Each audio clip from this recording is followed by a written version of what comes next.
నేను అనేది ఈ భౌతిక శరీరం కాదు, ఆత్మ. అలాంటి ఆత్మను నన్ను సంరక్షించేది మంత్రం. నాపై ఆంతరంగిక దాడులు, కామ క్రోధ లోభ మతమోహ మాత్సర్యాలు చేసేటువంటి దాడుల నుండి నన్ను సంరక్షిస్తూ, దానికి కావలసిన శక్తినిస్తూ, నన్ను నేను దర్శించుకునే విధంగా అనుగ్రహించేది నా మంత్రం.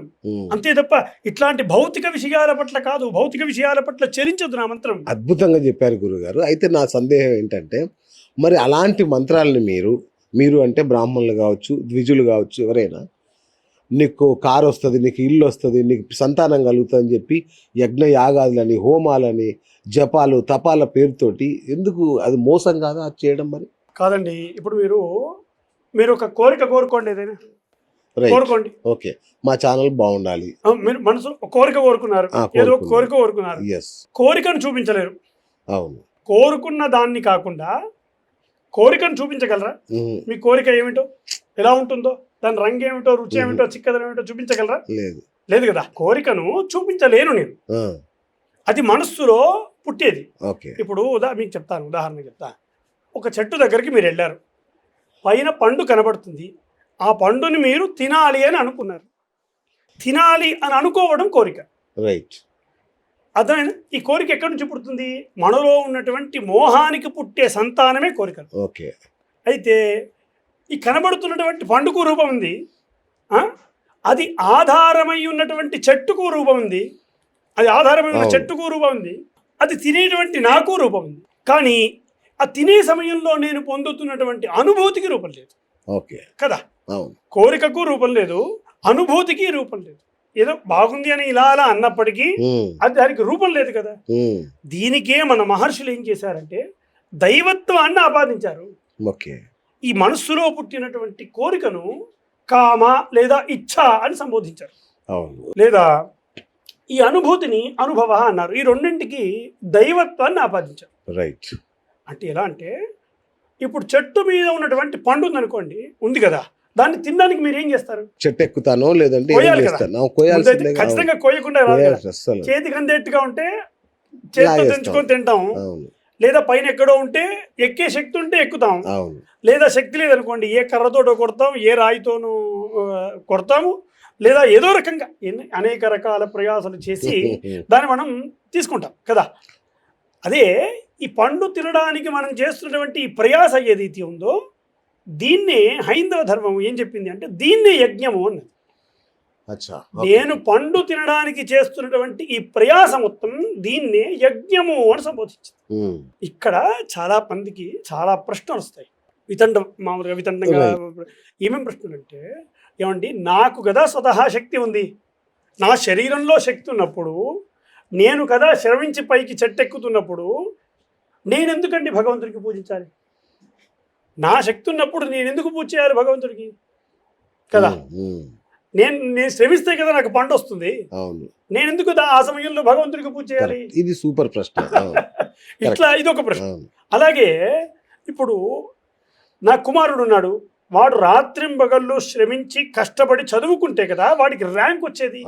నేనెందుకు పూజించాలి వాడి ర్యాంకు కోసం? వాడి ర్యాంకు కోసం నేనెందుకు భగవంతునికి పూజ చేయాలి?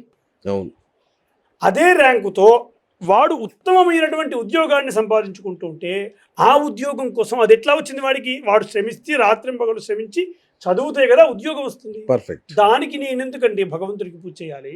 అలా వచ్చినటువంటి ఉద్యోగంలో రాత్రింబగళ్ళు శ్రమించి రూపాయి డబ్బు కూడబెట్టి ఆ డబ్బును తీసుకొని పోయి ఏ బ్యాంక్ దగ్గరికి వెళ్ళి అక్కడ లోన్ తీసుకొని ఇల్లు ఏదో కొనుక్కున్నాను, ఆ గృహం ఈ రకంగా పొందేటువంటి గృహానికి నేనెందుకు భగవంతుడికి పూజ చేయాలి కదా?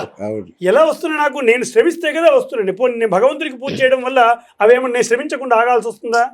మళ్ళీ శ్రమించాల్సి వస్తుంది కదా.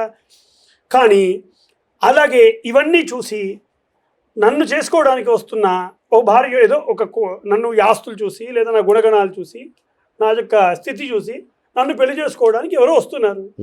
అలాంటప్పుడు నేను ఎందుకు పూజలు చేయాలి? ఇవి కదా, ఇవన్నీ సమకూర్చుకుంటే కదా నాకు పెళ్ళి అయ్యేది. భగవంతుడికి పూజ చేస్తే కాదు కదా పెళ్ళి. భర్తతో సుఖించి పిల్లల్ని కనడానికి నేను ఎందుకు భగవంతుడికి పూజ చేయాలి? ఇలా ఒక్కటి కాదండి, కొన్ని వందల ప్రశ్నలు వేయగలరు. సూపర్. దీనికి మంచి ఆన్సర్ ఇవ్వండి గురువు. ఎందుకంటే నా ఇట్లాంటి డౌట్ కూడా ఇది. ఇట్లాంటి ప్రశ్నలు వందల ప్రశ్నలు వస్తాయి. అవును. ఇలాంటి ప్రశ్నలు వేసుకునే ముందు హైందవ ధర్మం అంటే ఏమిటో, హైందవ ధర్మ మూలం అంటే ఏమిటో తెలుసుకున్నటువంటి వాడు ఇలాంటి ప్రశ్నలు వేయడు. ఓకే. అసలు హైందవ ధర్మం అంటే ఏంటో తెలుసుకున్నవాడు ఇలాంటి ప్రశ్నలు ముమ్మాటికి వేయడండి. అలా ఆ తెలుసుకున్నా కానీ అలాంటి ప్రశ్నలు వేసాడంటే ఆ రోగానికి మందు లేదని అర్థం. అంతేగా. ఆ రోగానికి అయితే మందు లేదు అని అర్థం. నిద్ర నటించేవాడిని మనం ఏం ఏం చేయలేదు కదా. కాబట్టి ఇక్కడ ముందు హైందవ ధర్మం అంటే ఏమిటో తెలుసుకోవాలి. హైందవ ధర్మ మూలం అంటే ఏమిటో తెలుసుకోవాలి. మీకు తెలుసా హైందవ ధర్మ మూలం అంటే ఏమిటి? అంటే దీంట్లో నీ విమర్శ ఒకటి చేస్తాను గురుగారు. మీ బ్రాహ్మణులు ఎవరైతే ఉన్నారో ఎవరికి తెలియకుండా చేశారు దాన్ని. ధర్మం అంటే ఏంటో మాకు తెలియదు. ఏమనంటే గుడికి వెళ్ళండి, మొక్కండి, రండి, అంతవరకే ఉంచారు మా మిగతా వాళ్ళందరూ. అయితే చెప్తాను హైందవ ధర్మ మూలం ఏమిటంటే ఈ ద్వారా హైందవ ధర్మ మూలం ఏమిటో అందరికీ తెలియాలి. ఈ ప్రేక్షకులందరికీ కూడా హైందవ ధర్మ మూలం తెలియాలి, తెలుసుకోవాలి. అది చాలా అవసరం కూడా.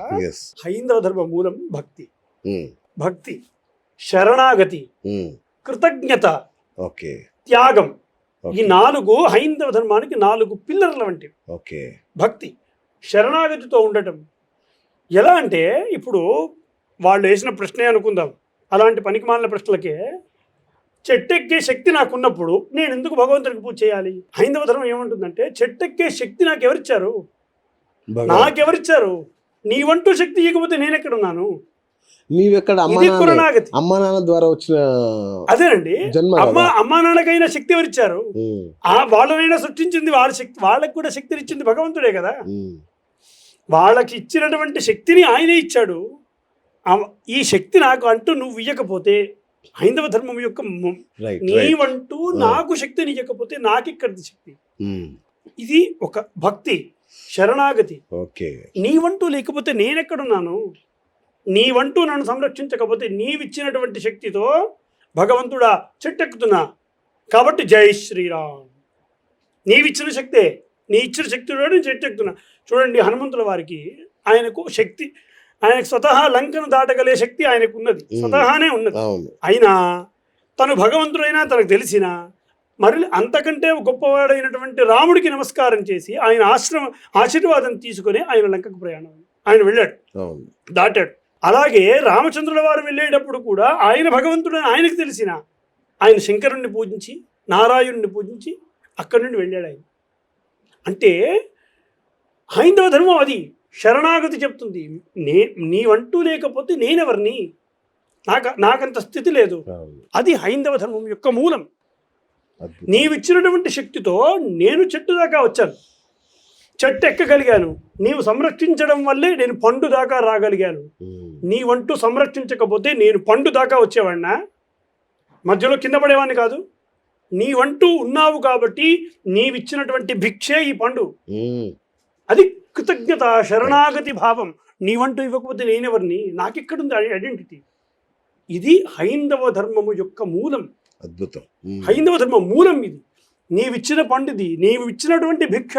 నేనేదో నా శక్తితో సంపాదించుకున్న పండు కాదు. కాబట్టి ఈ అనుభూతి కూడా నీకే చెందాలి. కాబట్టి శివార్పణం అని అంటారు. అంటే నాకు ఏ పండు వచ్చినా శివార్పణం, నారాయణార్పణం, రామార్పణం అని తింటాను. అంటే దాని అర్థం ఏమిటి? నేను పొందే అనుభూతి కూడా నీకే చెందాలి, నా అనుభూతి కూడా నీకే చెందాలి. అంతే త్యాగం, అంత గొప్పది.